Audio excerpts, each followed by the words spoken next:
এইখানে দুটো নদীর মিলন। এই সামনে যেটা আপনারা দেখতে পাচ্ছেন এটা হচ্ছে কুমারী নদী, যেটা পুরুলিয়া থেকে আসছে। আর এই পাশে ওই দিক দিয়ে আসছে কংসাবতী নদী, সেটাও কিন্তু পুরুলিয়ার এই অযোধ্যা পাহাড়ের পূর্ব দিক দিয়েই আসছে। সীতাকুণ্ড এইটাই আমাদের। যখন রাম লক্ষ্মণ যখন বনবাসে চলে গেছিল তো বড় অযোধ্যা, তখন রাত 12টার সময় যখন ওনারা ফিরে আসে, তখন আপনার রাত 12টার সময় আপনার জল পায় না, তো তখন এইখানে তীর মারেছিল রামের তীর মারে এই জলটা আপনার 24 ঘন্টা উঠছে আপনার এই জলটা।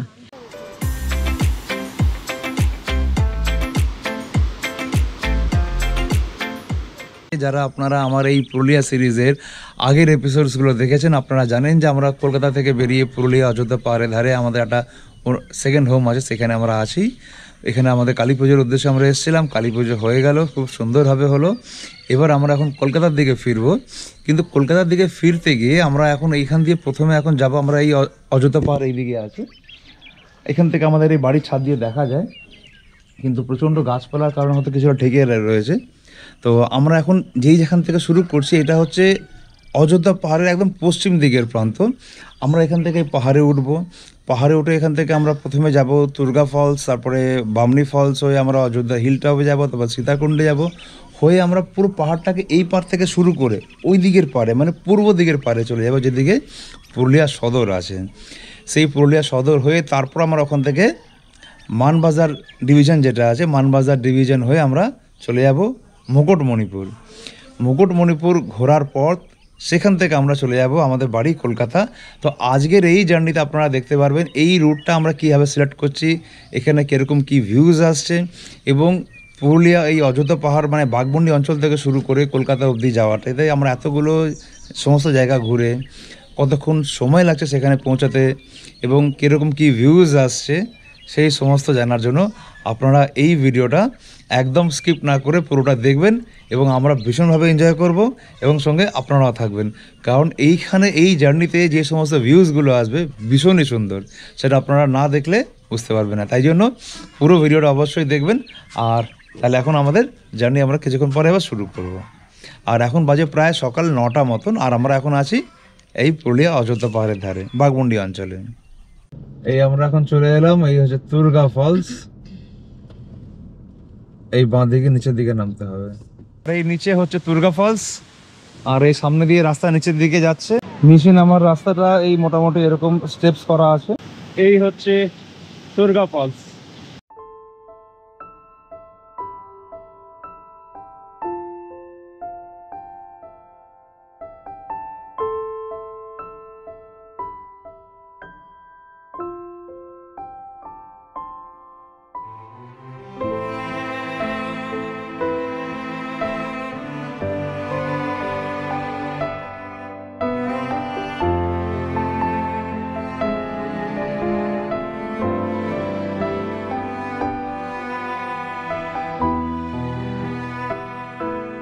পার্কিং করার পরে যেখান থেকে আমরা নিচে নামলাম, যে রাস্তাটা দেখালাম, যে স্টেপস গুলো করা ছিল, ওখান দিয়ে নিচে নামতে সময় লাগলো প্রায় 3-4 মিনিট।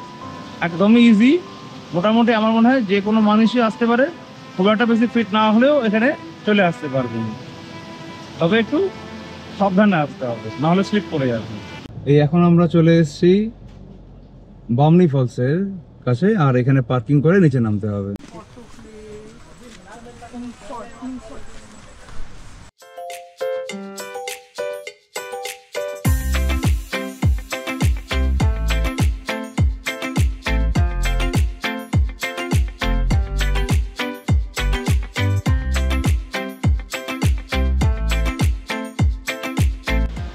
আপনারা দেখলেন যে এই বামনি ওয়াটারফলসের নিচে এই জায়গাটায় দাঁড়িয়ে আমি স্নান করলাম।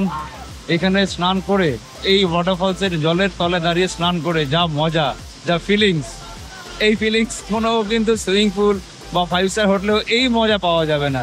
নেচারের মধ্যে, প্রকৃতির মধ্যে নেচারের জল আর এত সুন্দর একটা অ্যাম্বিয়েন্ট ওয়েদার, অ্যাম্বিয়েন্ট টেম্পারেচারে অসাধারণ। তবে আপনারা কেউ যদি এখানে মনে করছেন যে এরকম জায়গায় দাঁড়িয়ে স্নান করতে চাইবেন, তো করতেই পারেন, যেতেই পারেন, ব্যাপারটা ইজি, কোনো চাপের কিছু নয়। তবে কিন্তু ভীষণ স্লিপারি আছে, শুধু একটা টিপস দিয়ে রাখছি, যেখানে যেখানে দেখেন জলটা পড়ছে ওপর থেকে এসে, ওই জায়গাটা কিন্তু একমাত্র জায়গা যেখানে স্লিপারি নেই, বাদ বাকি সমস্ত জায়গা পুরো স্লিপারি। এই বামলি ওয়াটারফলসের নিচে মোটামুটি এরকম জায়গায় আমি স্নান করছিলাম। আর এই দিকটায় দেখুন, এটা ভীষণই সুন্দর একটা লেকের ফরমেশন হয়েছে। প্রকৃতির মধ্যে চারিদিকে জঙ্গলে ঘেরা, তার মাঝে এত সুন্দর একটা লেক, আর ঠিক তারই পাশে একই ফ্রেমে এত সুন্দর একটা ওয়াটারফলস। এবং এই ওয়াটারফলসটা কয়েকটা ফেজে দেখা যায়। নিচে একটা ফেজে দেখা যাচ্ছিল, এই একটা মাঝারি ফেজ দিয়ে দেখা যাচ্ছে। আবার দেখুন এই ওপর দিকে ওরম জায়গায় দেখতে পাচ্ছেন আর একটা ফেজে দেখা যাবে, মানে ওখানটাকে যদি সামনের থেকে দিয়ে দেখা যায় আরও ভালোভাবে ওই আপার ফেজটাও দেখা যায়। এবং এই ওয়াটারফলসটা অলমোস্ট থ্রুআউট দ্য ইয়ার, এখানে কিন্তু কোনো গ্লেশিয়ার গলা জল আসছে না, এই পাহাড়ের এই অযোধ্যা পাহাড়েরই জল, তাও কিন্তু সারা বছর এখানে এরকমভাবে জল আসতে থাকে কন্টিনিউয়াসলি।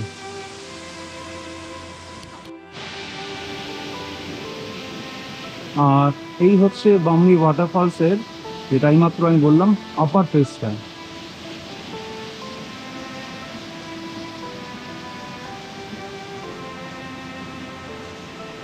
আমি যেখানে স্নান করছিলাম এখান থেকে অনেকটাই নিচে, প্রায় আনুমানিক বলছি প্রায় 100 ফুটের মতন এখান থেকে নিচে। চারিদিকে জঙ্গলের মধ্যে ঘেরা এত সুন্দর একটা ওয়াটারফলস, ভীষণ সুন্দর। আমরা যে কতটা পিছিয়ে আছি তারই একটা এক্সাম্পল।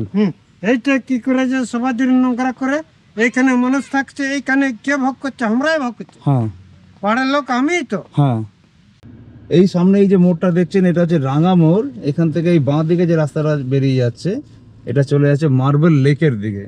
আপনারা যারা আমার আগের এপিসোডটা দেখেছেন, মানে গতকাল আমরা এখানে গেছিলাম মার্বেল লেকে, তাই জন্য আজকে আর যাচ্ছি না। এখন এখান থেকে আমরা এই সোজা বেরিয়ে যাচ্ছি টুয়ার্ডস অযোধ্যা হিল টপের দিকে। এই সামনের এই যে মোড়টা দেখছেন, এই মোড় থেকে ডান দিকে রাস্তাটা চলে যাচ্ছে আপার ড্যামের দিকে, তারপরে লোয়ার ড্যামের দিকে, মানে নিচের দিকে বেরিয়ে যাচ্ছে। এই রাস্তাটা বাঘমুন্ডির দিকেই চলে যায় আলটিমেটলি, কিন্তু আমরা এখন এই দিকে এগোচ্ছি। আর আমরা এখন পূর্ব দিকে মুখ করে এগোচ্ছি টুয়ার্ডস পুরুলিয়া সদরের দিকে। এই সামনে এই যে মোড়টা দেখতে পাচ্ছেন, এখান থেকে প্রায় 50 মিটার দূরে এইটা একটা 3 মাথা মোড়। এইখান থেকে বাঁ দিকে রাস্তাটা চলে যাচ্ছে এই অযোধ্যা পাহাড়ের উত্তর দিকে যে সমস্ত অঞ্চলগুলো আছে, লাইক মুরগুম্বা ড্যাম বা খৈরাবেড়া ড্যাম, উত্তর দিকে এটা চলে যাচ্ছে। আর এই ডান দিকের এই জায়গাটা চলে যাচ্ছে পুরুলিয়া সদরের দিকে বলতে পারেন, কিংবা অযোধ্যা হিল টপের দিকে। এই সামনে রাম মন্দির। তো কাকা একটু আসেন। হ্যাঁ চলো। এই এখানে এই রাম মন্দিরের কাছে নামার পরে এখানকার একজন লোকাল কাকার সঙ্গে পরিচয় হলো। তো ইনি বললেন চলুন যে একসঙ্গে যাওয়া যাক। কাকা আপনার নাম কি? কৃষ্ট লায়া, কৃষ্ণ লায়া। তো আপনি কোন ট্রাইবাল, মানে ভূমিজ না? ভূমিজ। ভূমিজ।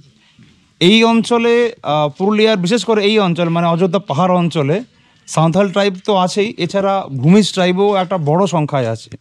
এবং এই ভূমিজ ট্রাইবকে কিন্তু বলা হয় মানে প্রিমিটিভ, মানে এনারা কিন্তু কোনো জায়গা থেকে কোনো মাইগ্রেট করে এখানে এসছেন তা নয়, এনারা হচ্ছেন একদম আদিবাসী এখানকার। হ্যাঁ, ঠিক একদম আদিবাসী, একদম আদিবাসী। ইতিহাসে আছে যে এই সাঁওতাল ট্রাইব কিন্তু আজ থেকে প্রায় অনেক বছর আগে, মানে আজ থেকে প্রায় 3500 বা 4000 বছর আগে এটা মানা হয় যে ওনারা কম্বোডিয়া থেকে মাইগ্রেট করে আসামের পথ হয়ে এই অঞ্চলের দিকে ছোটনাগপুরের দিকে ওনারা এসেছিলেন। কিন্তু এই ভূমিজ কিন্তু একদম, ভূমিজ মানে হচ্ছে এই ভূমির পুত্র যারা, এনারা হচ্ছেন এখানকার ভূমির পুত্র। অযোধ্যা পাহাড় ছোটনাগপুর অঞ্চলের এই ছোটনাগপুর অঞ্চল, এটার আমি ডিটেলসে তোমাদের এর আগের এপিসোডসগুলোতে বলেছিলাম।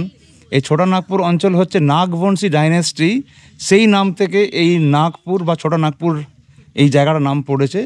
এবং এই ছোটনাগপুর অনেক বড় একটা রিজিয়ন নিয়ে, প্রায় এটার এরিয়া 65,000 স্কোয়ার কিলোমিটারের মতন। ছোটনাগপুরের এই অঞ্চলটা হচ্ছে একদম পূর্ব দিকের অঞ্চল। এবং এই অঞ্চলটা জুড়ে ভূমিজ শুধু আমাদের এই পশ্চিমবঙ্গে নয়, ওই দিকেও অনেক আছে, যেদিকে ঝাড়খণ্ড রয়েছে। আর এটা হচ্ছে এনাদের এখানকার লোকাল এখানকার এনার বাসিন্দা, কি কাকা? হ্যাঁ হ্যাঁ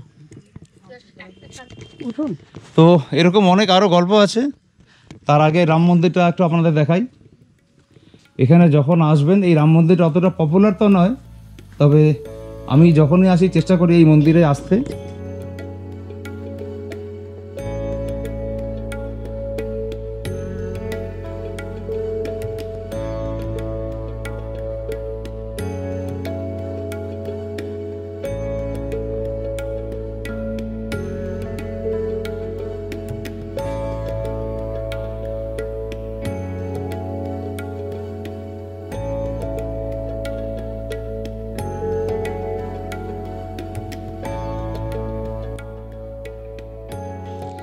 এই যে অঞ্চলটা আমরা এখন আছি, বা এই পুরুলিয়া জেলা পুরোটাই, এটা শুরু থেকে কিন্তু আমাদের বাংলার মধ্যে ছিলই না।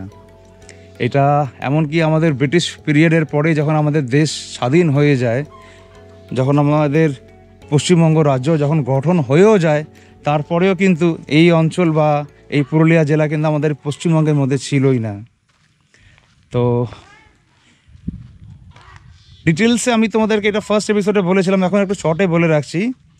সেই তারিখটা ছিল 1 November 1956, as per states reorganisation act and as per act of transfer of territories অনুযায়ী প্রথমবার এর মতো বিহারের মধ্যে একটা জেলা ছিল মানভূম জেলা।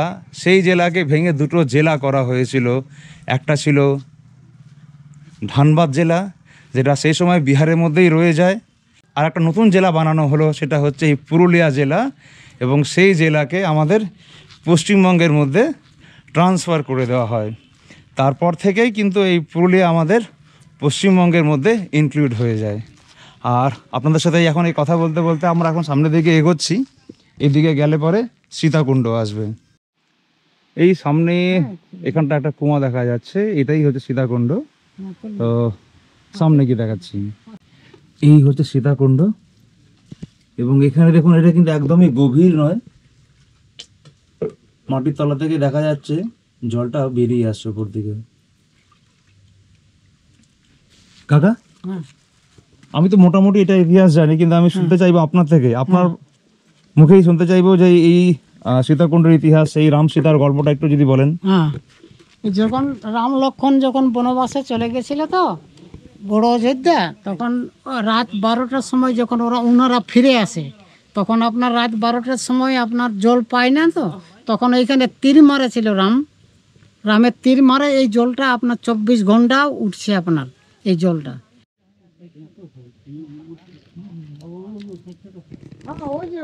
জলটা হাতে নিয়ে দেখলাম, একটু হাতে জলটা দিন। জলটা হাতে নিয়ে দেখছি, জলটা কিন্তু মানে গরম নয়, এমনি রুম টেম্পারেচার জল। পাইপ দিয়ে আছে যখন ভরা আচ্ছা, যায়, ওভারফ্লো হলে ওখান থেকে বেরিয়ে ওই যে যায়। বাইরে কারেক্ট, চলে ঠিক যায়। ঠিক ঠিক ঠিক আছে। আর ওই যে মানে বুঝতে পারছেন তো, এখানে যদি জলটা ওভারফ্লো হয়, তাহলে ওইখানে একটা পাইপ আছে, পাইপ আছে, তাহলে জলটা বাইরের দিকে বেরিয়ে যায় ওখান থেকে। তার মানে জলটা কন্টিনিউয়াসলি নিচ থেকে উপর দিকে আসছে, বেরোচ্ছে। হ্যাঁ বাইরে আছে। মেলাটা কম দিন লাগে? মেলাটা আপনার বুদ্ধ পূর্ণিমাতে এইখানে শিকার মেলা এখানে লাগে আমাদের গড়ধামে, এই যে আর যার সময় ওইটা তো মানে আপনার বৈশাখ মাসের প্রথম পূর্ণিমাতে, বৈশাখ পূর্ণিমাতে আর সেই সময় শিকার করা অ্যালাউড থাকে, এলাও থাকে। এবং সেই সময় তো হরিণও শিকার করা যায়। হ্যাঁ হরিণ, বোরা, এই খরগোশ, ময়ূর যা পারে ওর মানে যে যার মতন যা পাবে শিকার করে সবই নিয়ে যেতে পারে। সবাই নিয়ে যেতে পারে। ওদিন 3 দিন ফ্রি, ট্রেন ফ্রি, আপনার এইগুলো ফ্রি। আচ্ছা, এরকমও ব্যাপার আছে যে সেই সময় মহিলারা নাকি এখানে অ্যালাউড নয়। না এখানে মহিলারা ওদিন থাকবে না, হ্যাঁ ওদিন মহিলারা থাকবে, ঠিক ঠিক, শুধু পুরুষ মানুষ। একদম একদম। তো সেইখানে সেই দিন শিকার করার জন্য শুধু এইখানকার লোকালই নয়, দূর দূর থেকে আরো অনেক হ্যাঁ, আপনার লোকেরা তীর ধনুক নিয়ে আসে, তাই না? ধনুক নিয়ে আসে, সব অস্ত্র থাকে, মেদিনীপুর, বাঁকুড়া, উড়িষ্যা, টাটা, আপনার সব দিক গাড়ি মানে মেইনলি ছোটনাগপুর এরিয়াকে বেস করে। বেশ করে সব আছে। আর সকাল হতে হতে সব চলে যায়, হ্যাঁ হ্যাঁ। তখন আর এতক্ষণ লোক আর ওখানে থাকবে না। কিন্তু ওদিনকে মানে প্রশাসন থেকে অ্যালাউ করে, হ্যাঁ কেউ যদি কোনো হরিণ মেরে দেয়, হ্যাঁ মারা অ্যালাউড ওদিনের জন্য, হ্যাঁ, ওদিন আর কিছু করবে না, ওদিন কিছু করবে না। না ওদিন আর কিছু করবে না। ঠিক আছে। এখানে এই গ্রামবাসীদের সঙ্গে একটু কথা বলছিলাম। দাদা আপনার নাম বলুন। আমার হচ্ছে শ্যামচন্দ্র লোহরা। আচ্ছা, তো আপনারা তো এই লোহার, হ্যাঁ তো আপনারা এই মাঝি কমিউনিটির মধ্যে পড়ছেন কি? হ্যাঁ, হ্যাঁ। আপনারা এই মাঝি কমিউনিটির মধ্যেই পড়ছেন। হ্যাঁ। আচ্ছা, আপনারা যেরকম আমরা হিন্দুরা দেবী দেবতার পুজো করি, মূর্তি পুজো করি, হ্যাঁ, আপনারা কিরকম কিভাবে পুজো করেন? এই যেমন আমাদের যেমন এই যে এটা হচ্ছে এই যে রিসেন্ট যেটা হলো আর কি, সেটা হচ্ছে আমাদের সরাই পরব বা বাঁধনা আমরা বলি আর কি। হুম হুম বাঁধনা পরব, হুম বাঁধনা পরব। হুম। সেটাতে আমরা গোহালে আপনার মহুল কাঠ নিয়ে আসি। হুম সেটাতে আপনার ইয়া করে এখনো দেখাবো আপনাকে। হুম হুম। সেইখানে আমরা মুরগি কাটি আর কি। আচ্ছা, সেইখানে হাড়িয়ার রশি দিই আর কি। হ্যাঁ মুরগি যেমন ধরুন আপনার ওই সাদা হেড়া কাটুল, তারপরে আপনার এই কুদরা বাঘুত, হ্যাঁ। আর শুয়োরও কাটা হয় আর কি, আচ্ছা, বুঝলেন। তো আপনারা পুজোটা তাহলে কিসের করেন? পুজোটা ওই যে ওই মহল কাঠটা নিয়ে আসে ওখানে স্থাপন করে, হ্যাঁ, আর সেই জায়গাটা পূজা করা হয়। সিঁদুর টিকা দিয়া হ্যাঁ, সিঁদুর টিকা দেওয়া হয়। তো এই পুজোটা আপনাদের কি বছরে কোনো সময় আছে, নির্দিষ্ট কোনো সময় যে এই সময় পুজোটা হয়? না, এই সময়টাই হয় আর কি। কালী পুজোর সময়? হ্যাঁ, এছাড়া সারা বছর আপনারা যেরকম আমরা যে কোনো সময় যে কোনো দিন আমরা যে কোনো দেবী দেবতার পুজো করতে পারি, হুম ঠিক আছে? হুম। কেউ শিব ভক্ত হলো, কেউ কৃষ্ণ ঠাকুরের পুজো করে, কেউ মা কালীর পুজো করে। হুম। আপনাদের এরকম কোনো দেবী দেবতা কিছু? না, ওইরকম দেবী দেবতার পূজা করি না। যেমন ধরুন আপনার এই সারুল পূজা আছে, হ্যাঁ গাছ গাছড়া দিয়েই পূজা। হ্যাঁ। মানে দেবী দেবতা কোনো জায়গায় সেরকম দিয়ে আপনাদের কোনো মূর্তি পুজো বলে কিছু না। নেই? আপনাদের এই গাছ গাছড়ারই পুজো হয়? হ্যাঁ। আর এই যে ধরুন এই নেচার মানে সূর্য, চাঁদ, নদী, হুম। এই সমস্ত কোনো পুজো হয় আপনাদের? এই সমস্ত কিছু না, না না না। গাছ গাছড়ার পুজো করেন। আচ্ছা, এটা তো গেল আপনি আপনার কথা বললেন। এই অঞ্চলে যারা সাঁওতালরা যারা আছে তারা কেরম পুজো করে?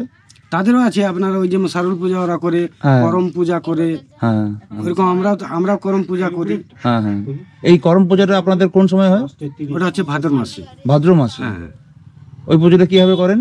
ওটা হচ্ছে আপনার ওই মেয়েরা আপনার ওই যে ফুল লড়তে যায়, বিভিন্ন গাছ গাছড়া থেকে ফুল টুল নিয়ে আসে। হ্যাঁ হ্যাঁ। হ্যাঁ, নিয়ে আসে ওখানে ওই টকি দিয়ে সাজানো হয় আর কি। হুম আর ওটাতে আপনার করম গাছ, হুম হুম। করম ডালটাকে ওখানে যাবে কাটে নিয়ে আর ঘরে আনে সেইখানে স্থাপন করবে আর কি। হুম, আর সেই জায়গায় ওরা ব্রতী হিসাবে ওইটা পূজা করবে সবাই আর কি। আচ্ছা, ওটা ওই বামুন দিয়ে পূজা হবে না আমাদের। আপনাদের তো সিস্টেমটা ওরকম নয়। বামুন দিয়ে নয়, না। আমাদের হচ্ছে বয়স্ক যারা আছে আর কি, হ্যাঁ হ্যাঁ তারা ওই একটা কাহিনীর মতন বলে দেয় আর কি। হ্যাঁ হ্যাঁ। সেই সময় ওই বলে বলে বলে যায় যখন তখন এইখানে এখন একটু ওই ফুল দিয়ে দাও, একটু সিঁদুর দিয়ে দাও, হ্যাঁ, একটু এই এখানে প্রণাম করো। আচ্ছা, আপনাদের এই যে কাস্ট মানে আপনাদের ধরুন এই লোহার বলছেন, হুম আপনাদের এই অঞ্চল ছাড়া মানে এই অযোধ্যা পাহাড় ছাড়া হুম। আরো কোন কোন জায়গা আপনাদের মানে কাস্টের লোকেরা থাকে? বাগমুন্ডি থানার মধ্যে আমাদের অনেকগুলো আছে, হ্যাঁ হ্যাঁ। তারপর ঝালদা থানায় আছে। আচ্ছা, রাঁচির দিকে আছে? রাঁচির দিয়ে না, নেই? না ওইদিকে নেই আমাদের। উড়িষ্যার দিকে? উড়িষ্যাও নেই। উড়িষ্যাও নেই? না। তা আপনাদের এই আপনাদের কাস্ট খুব এই অল্প এইটুকু জায়গার মধ্যেই থাকে? এই পুরুলিয়া ডিস্ট্রিক্টের মধ্যেই কিছু কিছু আছে আর কি। আচ্ছা আচ্ছা আচ্ছা। বাকি ওইদিকে আমাদের প্রচলিত নাই।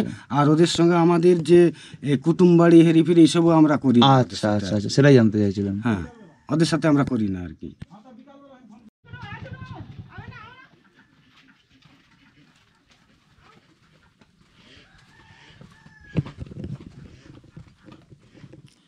আচ্ছা, এই দেখুন এইখানে যেরকম তুলসী মঞ্চ হয় আমাদের, আপনারা ঠিক ওরকম তুলসী মঞ্চ করেছেন? এটা মাটির আর কি। হ্যাঁ। এই যে এই দেখুন এইখানটায় এই যে গোহাল পূজা এখানে করেছি। ওই দেখুন হ্যাঁ। দেখুন, এটা হচ্ছে মহল কাঠ। আচ্ছা আচ্ছা হ্যাঁ, এই কাঠ দিয়ে এখানেই সমস্ত মুরগি পূজা করা হয়েছে। আচ্ছা, মুরগি পুজো করেছে? হ্যাঁ হ্যাঁ হ্যাঁ। তা কি এখানে মুরগি বলি হয়েছিল? হ্যাঁ, এখানে বলি হয়েছিল। এখানে মুরগির বলি হয়েছিল? হ্যাঁ। আপনারা মুরগি কেটে মুরগি বলি করেছেন। এই অঞ্চলে দেখে অনেকে হাঁস কেটে হাঁসের বলিও করে, সেটা আপনারা করেন না? না, এইখানে এনাদের এই গ্রামে ঘোরাঘুরি করার পর ভীষণ ভালো লাগলো। তো এখানে যখনই আসবেন একটু এনাদের গ্রামে ঘুরবেন, ওনাদের সঙ্গে মিশে দেখবেন, ভীষণ ভালো মানুষ হয় ওনারা। তো এইসবেতে আমার সময় বেরিয়ে যাচ্ছে, মানে প্রায় 1:30 বাজে এখানেই। তো এখন অনেক দূর রাস্তা যেতে হবে, আর বেশি দেরি করবো না কাকা। তো কাকার জন্য ডিম নিয়েছি আর আমি মাছ নিয়েছি, তো এখানে একটু মাছ ভাজা আর চা খাবো, তারপরে বেরোবো আবার। লাল চা করে দেবো।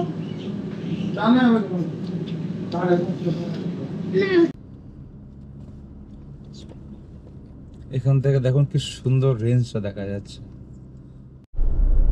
बोली तो बैठे बैठे कर क्या करे, करना है कुछ काम, शुरू करो अंताक्षरी चलो लिखे। भीगे आज इस मौसम में लगी कैसी ये अगन। এই এখন আমরা ক্রস করছি মানবাজার, আর এই মানবাজার হচ্ছে এক ভীষণই ঐতিহাসিক শহর। ডিউরিং ব্রিটিশ পিরিয়ড 1805 সালে এই সমস্ত অঞ্চল মানে পুরুলিয়া এবং অনেক বড় একটা অঞ্চল জুড়ে জঙ্গলমহল নামে এক জেলা বানিয়েছিল ব্রিটিশ গভর্নমেন্ট।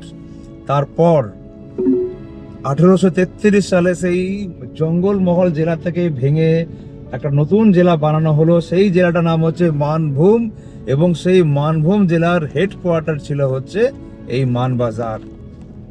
এই মানভূম জেলা অনেক বড় অঞ্চল জুড়ে, মানে এতটাই বড় অঞ্চল যার কিছুটা অঞ্চল সেই সময়কার বিহার থেকে শুরু করে আজকে প্রেজেন্টলি ঝাড়খণ্ড থেকে শুরু করে এই বেঙ্গলের পুরুলিয়া অঞ্চল, কিছুটা বাঁকুড়া অঞ্চল জুড়ে এই মানভূম জেলা ছিল, এবং তার সেই সময়কার হেডকোয়ার্টার ছিল হচ্ছে এই মানবাজার।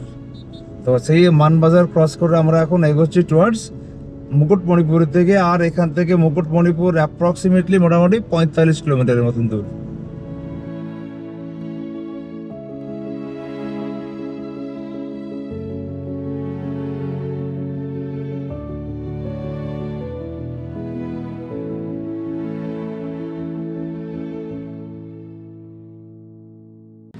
এই এখন আমরা মুকুটমণিপুরে এসেছি, আর এই মুকুটমণিপুরের এই ড্যাম, এটা এই কংসাবতী নদীর জলের ওপর এই ড্যাম।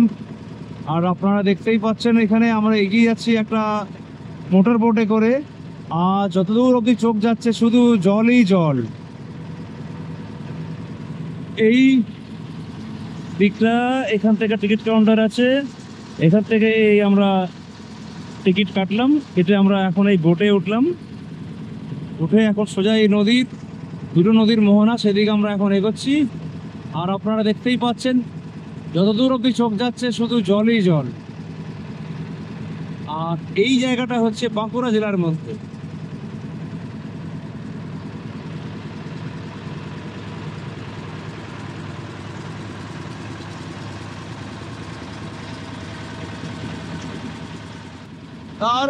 দারুণ মজা এখানে, দারুণ। মুকুটমণিপুরে আসলে এই বোট রাইড অবশ্যই করবেন, মোটর বোট রাইড। এখানে দু ধরনের বোট রাইড আছে, একটা নর্মাল হ্যান্ড বোট, ওটাতে আপনাকে দূরে নিয়ে যাবে না, আর এই মোটর বোটে আপনারা যদি আসেন তাহলে অনেক দূর অব্দি নিয়ে যাবে। তা আমরা কত অব্দি যাচ্ছি সেটা আপনারা দেখুন এবার।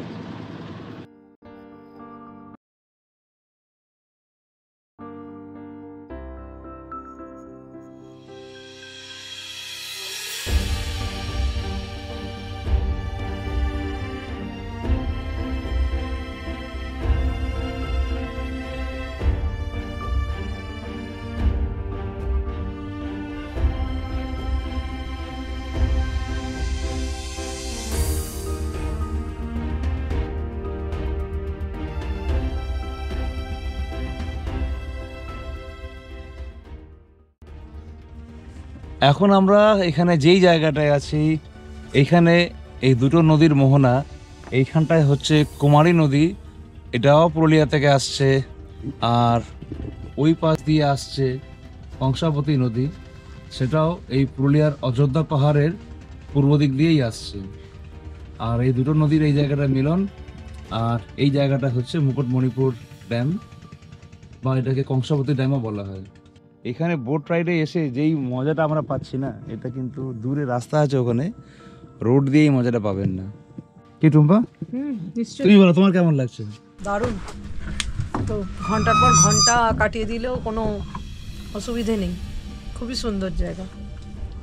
মানে কি বলবো, শহরের কোলাহল থেকে একদম ডিটাচ হয়ে। মানে আমাদের এই পুরুলিয়া থেকে কলকাতার রুট বিভিন্ন জায়গা দিয়ে যাওয়া আসা করা যায়, তো এখন আমরা যে এই রুটটা সিলেক্ট করলাম ভায়া মুকুটমণিপুর, মানে এটা একদম পুরো ওয়ার্থ ইট। হ্যাঁ হ্যাঁ একদম। কি শোনো, তোর কিরকম লাগছে বল? ভুলে গেছি। মানে সত্যি কথা বলতে ইচ্ছা করছে যেন এখান থেকে না যাই, মানে যেন এখানে সারা রাত কাটিয়ে দিই, এরকম ফিল করছে।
এই এখন আমরা বাড়ির কাছাকাছি পৌঁছে গেছি, মোটামুটি প্রায় 11:30 মতন বাজে। আর খুব সুন্দর আমাদের এই টোটাল জার্নিটা হলো। এখান থেকে মানে কলকাতা থেকে পুরুলিয়া গেলাম, ওখানে আমাদের মা কালী পুজো হলো, সব কিছুর পরে আমরা এখন ফিরে এলাম। এই পুরুলিয়া সিরিজটা যদি আপনাদের ভালো লেগে থাকে তাহলে কমেন্ট করে এটুকুন অবশ্যই জানাবেন। এই এখন আমরা মুকুটমণিপুর থেকে স্টার্ট করেছিলাম প্রায় 7:15 নাগাদ, আর এখন আমরা কলকাতায় পৌঁছে গেছি, মানে বাড়িতে পৌঁছে গেছি প্রায় এখন রাত 12টা বাজতে যাচ্ছে। আর এবার আমি আপনাদের একটু রোড কন্ডিশনসটা জানিয়ে রাখি। পুরুলিয়া থেকে স্টার্ট করে যখন আমরা মুকুটমণিপুর অবধি গেছিলাম, সেই অবধি রোড কন্ডিশনসটা ভীষণই ভালো ছিল। মুকুটমণিপুরের পর থেকে আপ টু খড়গপুর পর্যন্ত রোড কন্ডিশনসটা মোটামুটি বা ভালো বলা যেতে পারে। হালকা কয়েকটা জায়গা থেকে একটু রাফ প্যাচ ছিল, এবং তারপরে মানে খড়গপুরের থেকে শুরু করে কলকাতা অবধি আপনারা জানেনই রোড কন্ডিশনসটা যথেষ্ট ভালো। আর যদি আপনাদের এই পুরুলিয়া সিরিজের ভিডিওসগুলো বা এপিসোডসগুলো যদি ভালো লেগে থাকে তাহলে প্লিজ কমেন্ট করে অবশ্যই জানাবেন। আর যদি আপনারা চান যে এই পুরুলিয়ার ওপরে আরও ডিটেলস কিছু আমি ভিডিওস বানাতে বা কোনো ডিটেলস যদি অ্যানালিসিস করতে চান রিগার্ডিং পুরুলিয়া, রিগার্ডিং ওখানকার ভিলেজ লাইফ এবং ওখানকার আরও অনেক কিছু আছে যেগুলোকে আমি চাইলে পরে তুলে আপনাদের সামনে ধরতে পারি, তো যদি আপনারা সেগুলো আমাকে কমেন্ট করে জানান তাহলে হয়তো আমি আগামী 2 মাস বা 3 মাস পরে আমি আবার যাব। তাহলে এই ভিডিও আর এই সিরিজ আমি তাহলে এখানেই এখন ক্লোজ করছি। তো আপনাদের সঙ্গে দেখা হবে এক নতুন একটা সিরিজে। Till then bye, and all of you always drive safely.